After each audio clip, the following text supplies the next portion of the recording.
రాజులకు రాజు ప్రభులకు ప్రభు అయిన యేసుక్రీస్తు నామమున మీకు శుభములు. ఈ రోజు దేవుడు మనకు అనుగ్రహించినటువంటి వాగ్దానము హెబ్రీయులకు రాసిన పత్రిక 12వ అధ్యాయము 11వ వచనం. మరియు ప్రస్తుతమందు సమస్త శిక్షయు దుఃఖకరముగా కనబడునే గాని సంతోషకరముగా కనబడదు. అయినను దాని యందు అభ్యాసం కలిగిన వారికి అది నీతి అను సమాధానకరమైన ఫలమిచ్చును. ప్రియులారా, ఈ వాగ్దానాన్ని గనక మనం గమనించినట్లయితే ప్రస్తుతమందు సమస్త శిక్ష కూడా మనకు దుఃఖకరంగా కనబడుతుందంట. మనకు శిక్ష ఎందుకు విధిస్తున్నారు, ఎవరు విధిస్తున్నారు అంటే దేవుడు మనలను ప్రేమించి ఒక్కొక్కసారి ఆ శిక్షలు విధిస్తూ ఉంటాడు. ఎందుకు? ఉదాహరణకు మన యొక్క ఈ లోక సంబంధమైన తల్లిదండ్రులనే తీసుకున్నట్లయితే మనము సరైన మార్గంలో పెరగాలని, మనము వృద్ధిలోనికి రావాలని మనకు తెలియని మూర్ఖత్వం వల్ల చేసే కొన్ని పొరపాట్లను సరిదిద్దుతూ ఒక్కొక్కసారి మాటలతో హెచ్చరిస్తూ ఉంటారు. ఆ మాట కూడా వినకపోతే మరికొన్ని దెబ్బలు కూడా వేసి సరైన మార్గంలో పెట్టాలని చూస్తారు. అయితే వారు పిల్లలు నశించిపోవాలని అలాగూ చేస్తారా? పిల్లలు సరైన మార్గంలో ఎదగాలి అని చెప్పి ప్రేమతో అలాగూ చేస్తారా అంటే ఖచ్చితంగా వారు తమ బిడ్డలను ప్రేమిస్తున్నారు, వారు మంచి మార్గంలో సన్మార్గంలో పెరగాలి, వృద్ధిలోనికి రావాలి అని కోరుకుంటున్నారు. కాబట్టే పిల్లలకు తెలియని దానిని వారు శిక్షాదండము ద్వారా నేర్పిస్తారు. అదే విధంగా మన పరలోకపు తండ్రి కూడా మన పట్ల అంతకంటే ఎక్కువ బాధ్యతను కలిగి ఉన్నాడు.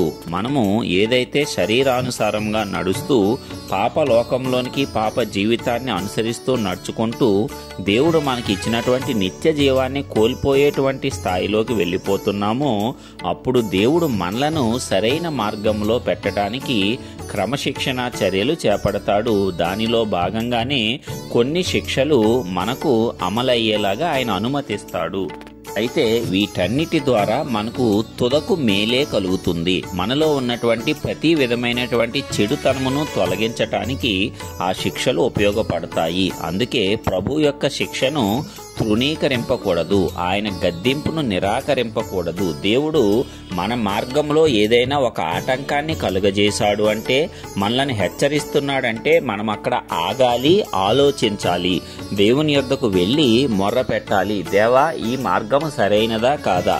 ఈ మార్గంలో నాకు ఎదురు దెబ్బలు తగులుతున్నాయి, ఇది నీ చిత్తమా కాదా? దీనిలో నేను ప్రయాణిస్తే విజయవంతంగా గమ్యాన్ని చేరుకుంటానా లేదా అనే దానిని నీవు దేవుని యొద్ద విచారణ చేస్తే ఆయన సమస్తాన్ని నీకు బోధిస్తాడు. పరిశుద్ధాత్మ ద్వారా నీవు వెళ్తున్న మార్గము సరైనదా కాదా, నీవు ఆ మార్గాన్ని వదిలి వేరొక మార్గంలో వెళ్ళాలా అనే దానిని స్పష్టంగా ఆయన నీకు బోధిస్తాడు. అలా కాకుండా మొండిగా మూర్ఖత్వంగా నీవు చెప్పిన మాట వినకుండా వెళ్తూ ఉంటే కొన్ని ఎదురు దెబ్బలు తగలవచ్చు. ఆ దెబ్బలు తిన్నాకైనా సరే నీవు పశ్చాత్తాపపడి తిరిగి దేవుని యొద్దకు మల్లుకుంటే సరైన మార్గంలో నడిపింపబడతావు. అలా కాకుండా నేను ఏం తప్పు చేశానని దేవుడు నాకు ఈ శిక్ష విధించాడు అనేటువంటి అహంకార దృష్టితో నీవు వెళ్ళినట్లయితే నీ స్వనాశనాన్ని నీవు కోరుకుంటావు. మనం కూడా పిల్లల విషయంలో చూసినట్లయితే వారికి తెలియదు, ఆటపాటల యందే వారు ఎల్లప్పుడూ కూడా ఆనందిస్తూ ఉంటారు. అయితే మనం వారిని సరైన మార్గంలో పెంచటానికి, క్రమశిక్షణ నేర్పించటానికి, మరి విద్యాబుద్ధులు నేర్పించటానికి పాఠశాలలో వేస్తూ ఉంటాము. దానివల్ల ఒక క్రమమైనటువంటి స్థితి, సమయపాలన ఇవన్నీ కూడా వారు నేర్చుకుంటారు. అదే విధంగా దేవుడు కూడా మనము అల్లరి చిల్లరి ఆటపాటల్లో వెళ్లిపోకుండా సరైన క్రమ పద్ధతిలో సమయాన్ని సద్వినియోగం చేసుకుంటూ జీవితాన్ని నీతిగా పరిశుద్ధముగాను జీవించాలని కోరుకుంటున్నాడు. కాబట్టే కొన్ని రకాలైనటువంటి శిక్షల ద్వారా మనలను సరైన మార్గంలో నడిపిస్తూ ఉంటాడు.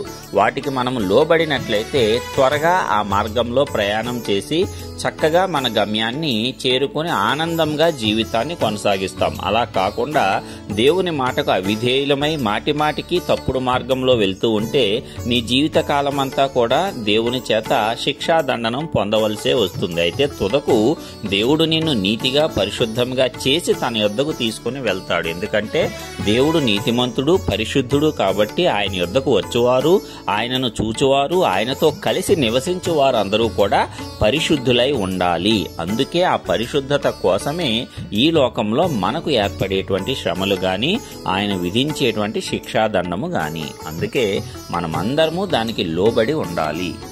దాని యందు మనం అభ్యాసం కలిగి ఉంటే అది నీతి అను సమాధానకరమైన ఫలం ఇస్తుందంట. తుదకు మన శ్రమలన్నీ కూడా మనలను నీతిమంతులుగా చేస్తాయి, మనకు సమాధానము కలుగజేస్తాయి, మనలను పరిశుద్ధులుగా తీర్చిదిద్ది దేవుని ఎదుట నిష్కల్మషమైన వారిగా నిలవబెడతాయి. కాబట్టి ప్రియులారా, ఏమాత్రము భయము నొందవద్దు, కలత నొందవద్దు, దిగులు చెందవద్దు. దేవుని యొక్క శిక్షావిధిలో మనము ఉంటే ఎంతో అదృష్టవంతులము.